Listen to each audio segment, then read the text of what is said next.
All right, welcome back. You're watching Citizen Weekend. Still with me is Dr. Frank Njenga, a psychiatrist and respected voice in the mental health space in this country. Dr. Frank, thank you so much for your time. Before we get to the questions from viewers, I have to ask this because, of course, we've seen a lot of people who've either lost jobs, have been laid off, have seen salary cuts. And so there's going to be an impact on how much you spend and household budgets and financial constraints. How do people navigate this beyond the other dynamics that have been affected during this time? Two things. One, the reality that we are normal people in very abnormal sets of circumstances.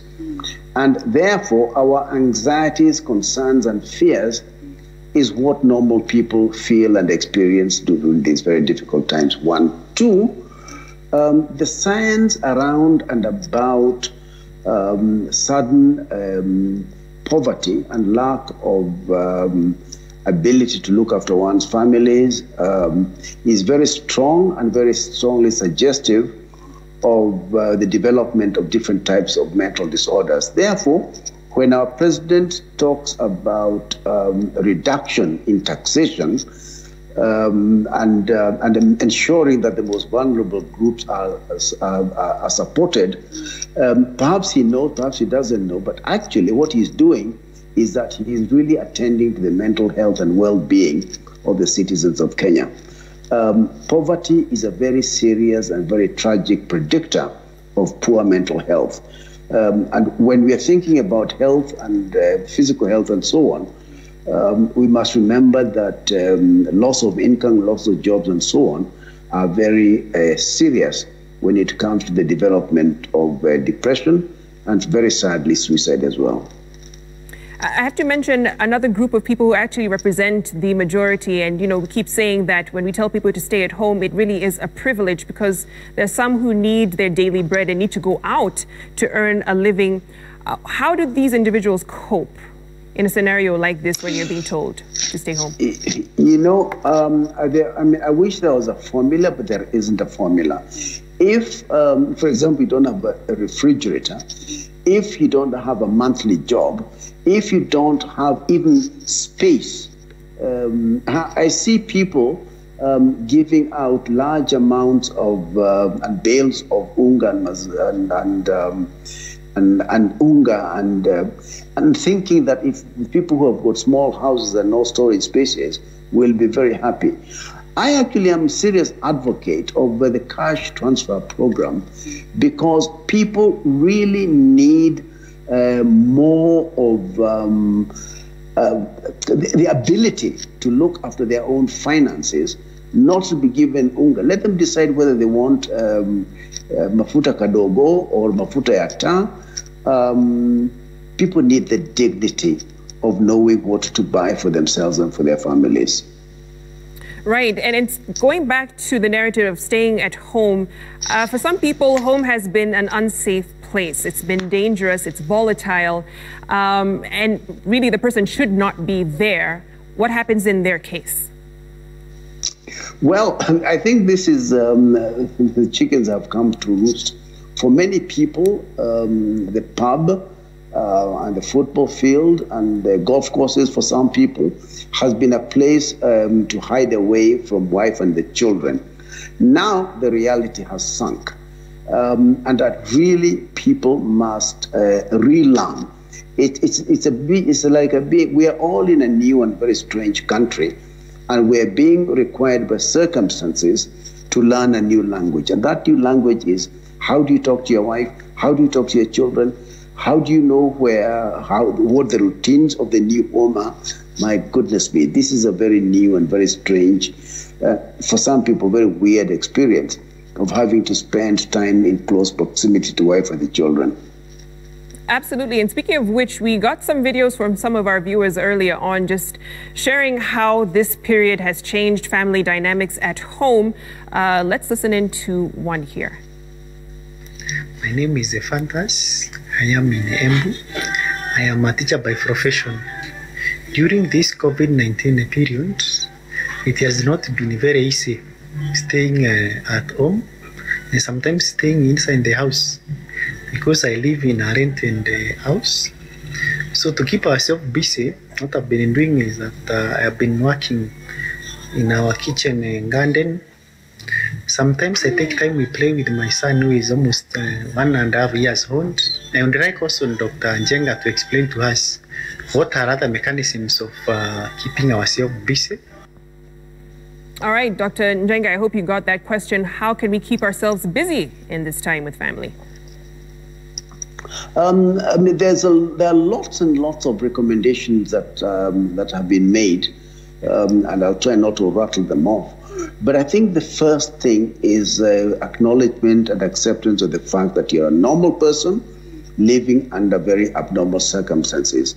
So if you feel like you are unsure or you are uncertain, that's because you are the one who is normal, not the circumstance that you find yourself in. Secondly, and I've said this many times before, this is not holiday time.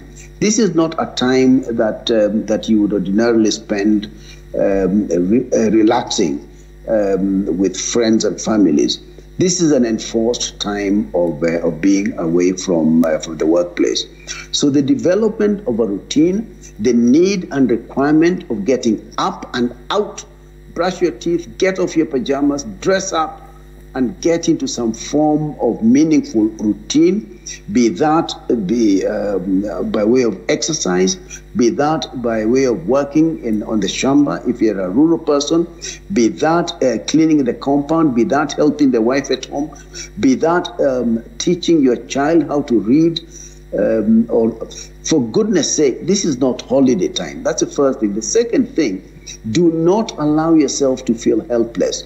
We, by the grace of God, have power over this environment. There are positive things we can do. We can exercise.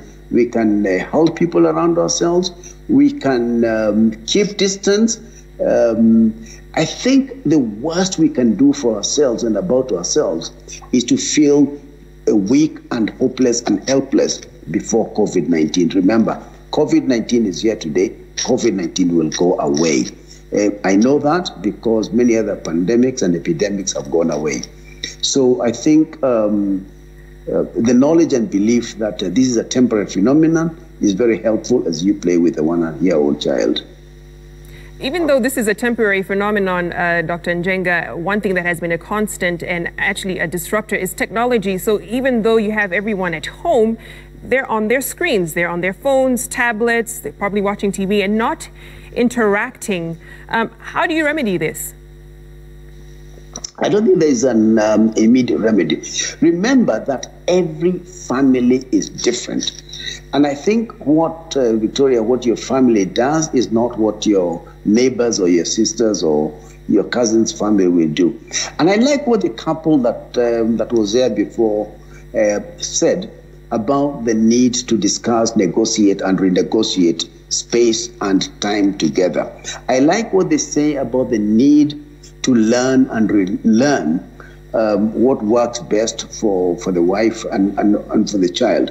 And I think one of the things, particularly with the children, that must be negotiated and discussed and agreed by the parents is how much screen time is allowed.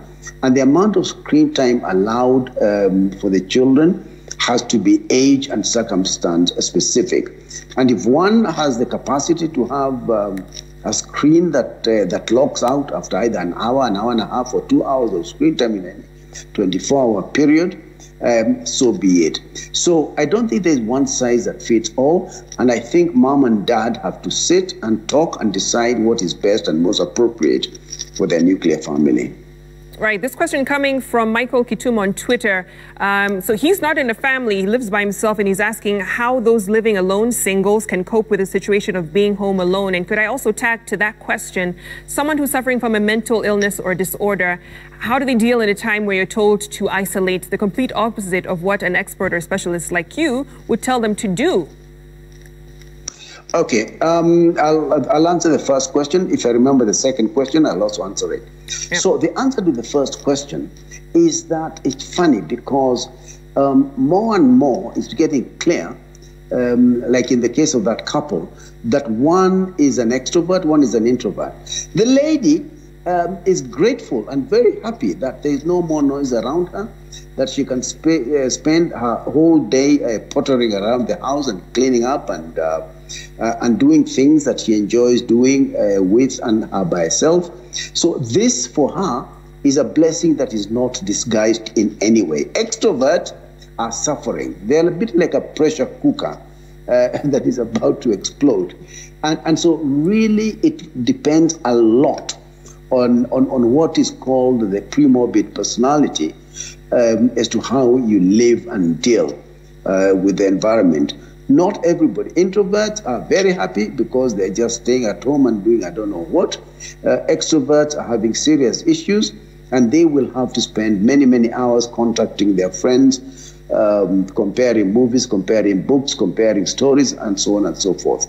So really depends a lot on your previous personality. On your second question, I'm so happy you've asked that question, because one of the most vulnerable groups during a time as difficult as this are people who previously or continue to have mental illnesses of one sort or another, because the instructions government is giving us, very correctly in my view, is the very opposite of what doctors tell people to do. Keep away from your mother, keep away from church, keep away from funeral. I mean, for goodness sake, this is such an abnormal situation. In fact, one of the bigger problems we are having is access to medication. So I think we as a community and society and parents and relatives must understand the challenges that come to people who have had and continue to have mental health needs. An excellent question, Victoria. Let's move to a question from one of our viewers earlier on. But because of this, now we are having good time with our children. We are having good time with our family members. And it is a blessing to the people who value the institution of marriage and the institution of family. You know, I'm glad that that comment was not just all doom and gloom, Dr. Njenga, that there can be something good to come out of this period. I mean, what can you tell families, couples watching this now to look forward to, even though it's not exactly a good time? Two things. One, I know that because I'm an old man, that this thing has come, it will go away. All right? So there is a future beyond COVID-19. That's the first point. The second point, this is a time for all of us in our different ways to reflect. And we can reflect at many different levels. Those people who are deeply spiritual will ask themselves, why does the Almighty God allow this kind of thing to happen to us?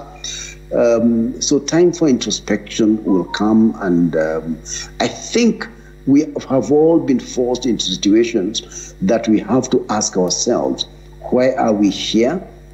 Why have we been placed on this earth at this particular time, and so on and so forth. The second thing, which is an absolute and complete irony, and this is just my thinking, Earth as a planet is very happy.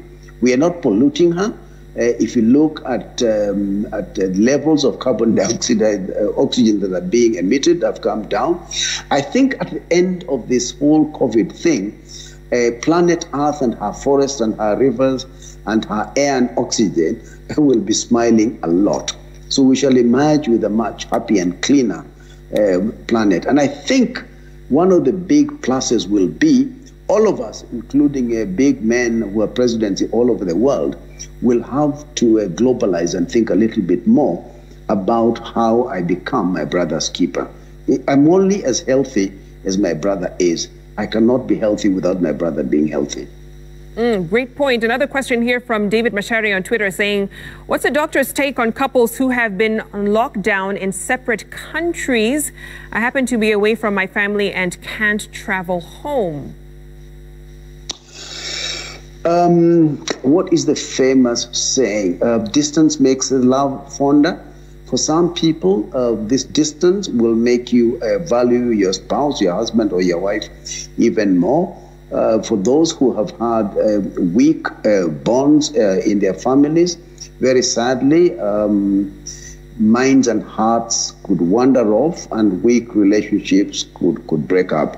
That is the sad and tragic reality of life today.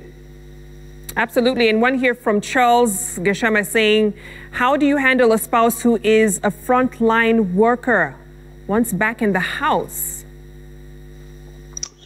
You know, this is one of the most difficult unspeakables, because part of the challenge we as a medical society community are going through is the stigma and discrimination that we are going through, sometimes about and against ourselves, secondly, about and around our families. I mean, what does a husband or wife do when you get home and you've just come from a hospital or ward where you have been looking after people with the coronavirus? The husband or wife will not be allowed near any children. There has been some suggestion that medical workers who are working with COVID-19 patients should stay in hostels and away from their homes. The jury is completely locked in discussing the very best way of dealing with it. I think part of the key is in ensuring that first-line medical workers are provided with the very highest quality personal protective equipment.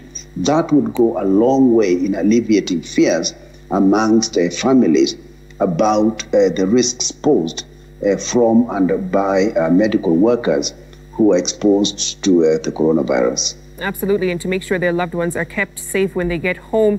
Let's get to another question or comment from our viewer. My name is Galgalo Guyo Ali. I'm a student at Daystate University.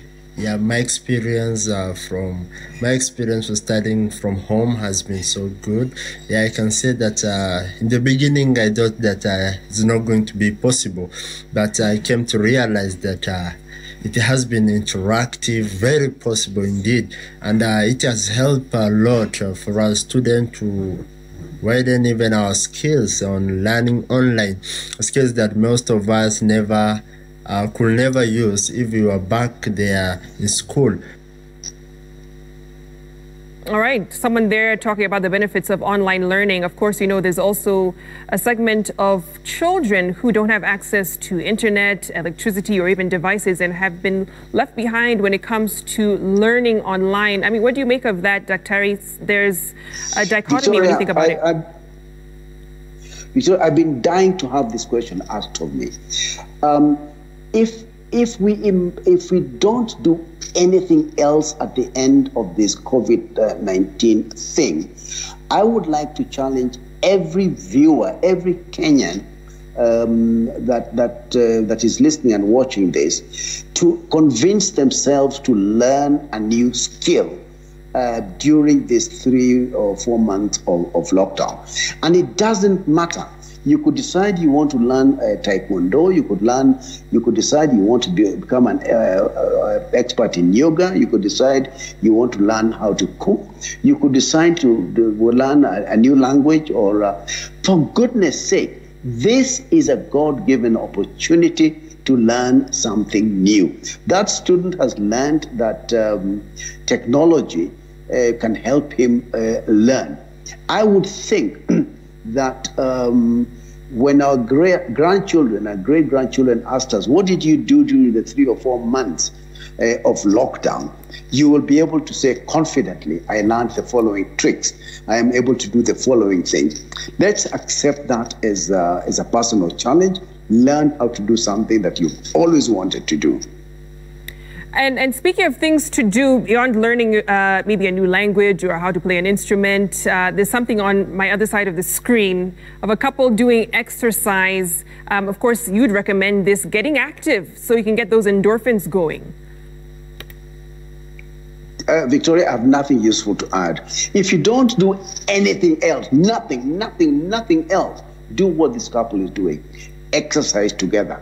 This is the most important thing you can do for your body and mind.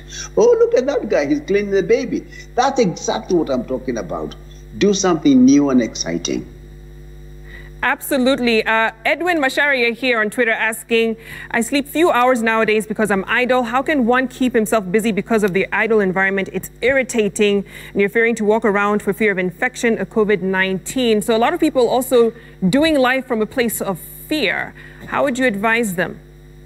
You know, I don't know how to say this without sounding boring. You cannot afford to sit back and be idle and enjoy those cushions around your back. And, that's a prescription for death and disaster. Get up, do something, learn something new, exercise, take long walks, wear a mask and take long walks. But for goodness sake, do not just sit there and do nothing. Dr. Harry, before I let you go, this being raised by Jarateng, and I guess talking about what people have called the second epidemic. So once coronavirus passes and it's a thing of the past, we'll be dealing with many mental health cases because of the psychological effects of this pandemic. How do we prepare for that eventuality? It's very interesting because President Trump has been accused of getting very many things wrong about how to use all sorts of things to kill. On the mental health issue, he's right. There is a huge epidemic coming, and the epidemic on mental health issues is inevitable for a number of reasons. The first is simply because of the anxiety that comes around the uncertainty of life and being. We know that following any disaster, tsunami, earthquakes, flooding, and so on, post-traumatic stress disorders are very common. Alcohol use disorders are very common. Suicides are very common following the 2008 crashes there. So, Victoria, you're absolutely right. We are headed for a very serious problem as far as mental health. But as long as we know that is coming, a country such as ours has the capacity to prepare for it. And I know that the Kenya Medical Association, the Kenya Psychiatric Association, Kenya Psychological Association are working behind the scenes to prepare for the day after COVID-19. And because I don't want to let you go on a negative note, if you could speak to the resilience of Kenyans, because we have been through a lot. If it's terror attacks, natural disasters, we've been through quite a bit to at least build a strength to go through this. What kind of encouragement would you give to Kenyans in this moment? Oh, come on, Victoria. You know my views on this one. I mean, we are such a resilient people. We are like the phoenix that rises from the ashes of any disaster. 22 years ago, I had the privilege of leading this nation in the psychosocial recovery process after the 1998 bombing in the American embassy. I was present when there was the politically instigated tribal clashes. I was around Sabasaba. I've seen all this. And I can tell you this without any fear whatsoever. This, our Republic of Kenya, the people of this country will rise again, and we are continuing to be the greatest nation in this part of the world. God bless Kenya. Couldn't have said it better myself. Thank you so much, Dr. Frank Njenga, for your time and words of encouragement and insights as well. On that note, let's take a short break here on Citizen Weekend. Up next, sports news.